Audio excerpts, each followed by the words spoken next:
constant drinking and love songs. She got me up all night, yeah. Down and out with these love songs. She got me open all night, got me open all night. You're with DJ BCasanova. Alright, what's up? This is DJ BCasanova on We Keep It Lit Radio. Right now I'm sitting down with DJ Fresh. That's right. Yeah. What's up with y'all? What's up with it's the World's Freshest DJ Fresh, DJ Fresh, DJ Fresh. Hey, where you from, DJ Fresh? I'm originally from Baltimore, Maryland, but you know the Bay is home, man. The Bay is where the soil is. The Bay is, you know, the Bay is it's in me, not on me. You know what I'm saying? But all my family is in Baltimore, so I gotta put it down for both coasts. You know what I mean? Oh, that's cool. When did you move out here to the Bay? Moved to the Bay originally when I was 11 years old, and I was back and forth until about 17. I just kept going back to Virginia. I came back out here, and I'll go to Baltimore, and I went back and forth. But when I turned 17, I stayed out here permanently and shit. Oh, okay. So, well, like, how was you moving back and forth? What do you mean? Like, well, you were... all my family's out there. I don't have no family in California. So yeah, all my family's out there, and I wanted to go back home. And, my mom's being out here, and then my dad was out there, so I was back and forth. Yeah. That's what's up. Okay, so what do you do? Because I know you're a producer and you're a DJ. Tell us about some of the work that you've done. It's funny you say that because I was with Jacka earlier and we pulled up my discography, and it turns out in the last 10 years I've done 60 projects. But just this year, I released a Tonight Show with Raekwon from Wu-Tang. I released I got something with Mitchie Slick coming out April 23rd called Feed Master Paint. Where's Mitchie Slick from? I heard that name before. He's from San Diego. San Diego. He's one of the kings. It's not the king from San Diego. He's been putting it down for many, many years. It's for the whole West Coast. You know what I'm saying? But I got a lot of projects I've been working on. Me and Jay Stalin got a double album. You know what I mean? I released a whole bunch of instrumental projects. I just stay releasing stuff. Keep it lit. Okay, that's what's up. So, how did you start off? Because I've talked to so many DJs and producers, and it's like they've totally started on the left. Like, I started rapping. I met one rapper. He started DJing. You know what I'm saying? Also, Karina was also interviewing somebody else, and he used to be a DJ too. And he turned to rapping. He was like, that was just my thing. Like, what did you start off with hip hop? I started at 9 years old because my daddy was a DJ, and there was always records around me, and then I had cousins that DJ'd, and was your dad one of those aerobatic DJs from back in the day? Yeah, he would spin around and all that? He didn't spin around and all that, but he would, we had family reunions and stuff like that, and he'd be, DJing. He'd make mixtapes when it was really on tapes. You know what I'm saying? Like, so it's been around me since I was born, pretty much. So that's how I got my start from my family. That's crazy. Did you ever do music in high school? Or? Oh yeah. What did you do? You played an instrument? I played in middle school. I played the trombone, and then in elementary, I didn't play in school, but as like them elementary years, I used to play piano. I used to take piano lessons. So. Wow.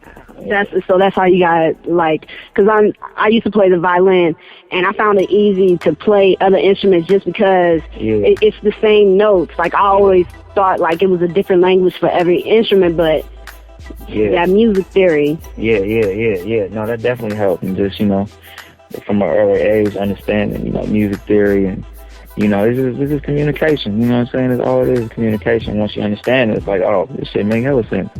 You know what I'm saying? So. That's what's up. So, when did you start making beats, though? Because you were DJing, like... I started making beats in 2001 is when I put out my first production CD. It was called Searching for Mr. Green. Yeah, and it was just like all my first beats. Hella like, elementary amateur.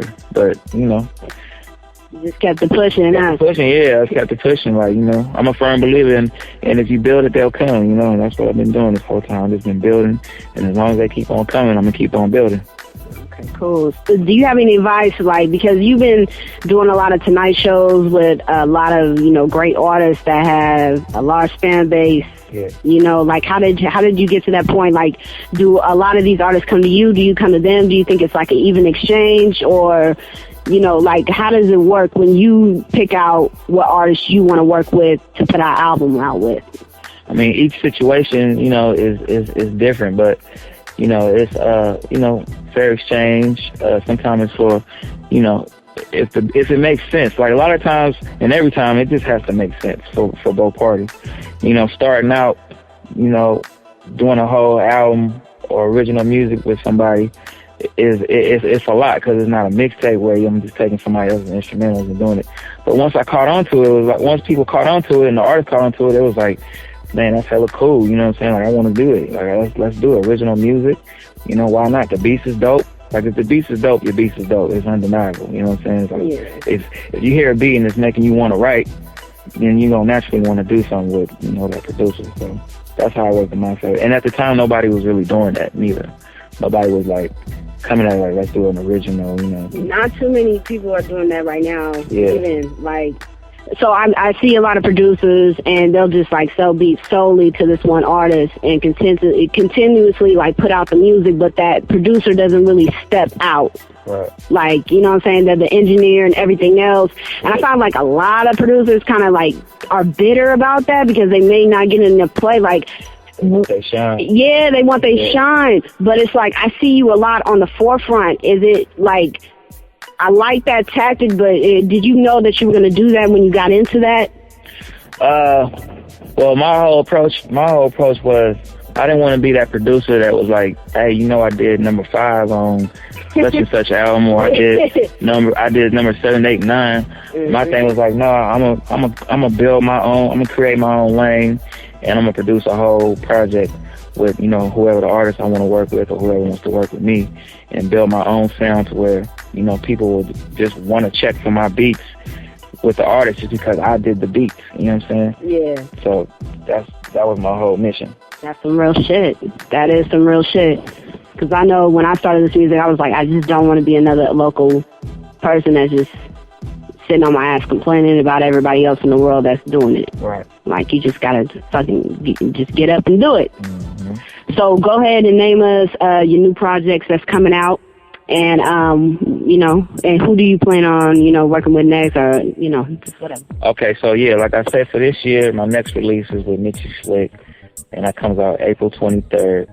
Then I got the double album with Jay Stalin called Nightmare on 10th Street, Miracle on 10th Street. Then I also got a project with Mac Mall. It's an EP with Mac Mall. Then I got some with Freddie Gibbs. Then I got some with Trader Truth. Then I got some with Eli from the Living Legends. And then I got myself, various artists album called Booming System. And I got hella features on there. And I'm going to tour the album in December. And who I plan to work with next, I don't know, man. You just got to stay tuned, you know? Okay, so let's say that there's an artist listening right now, and they've been trying to hit you up. They've been sending you messages on Facebook, tweeting you, and you know what I'm saying? They want to do something. What will make you want to work with an artist just from, like, coming up, like, to you, like, approaching you? What is it that you want?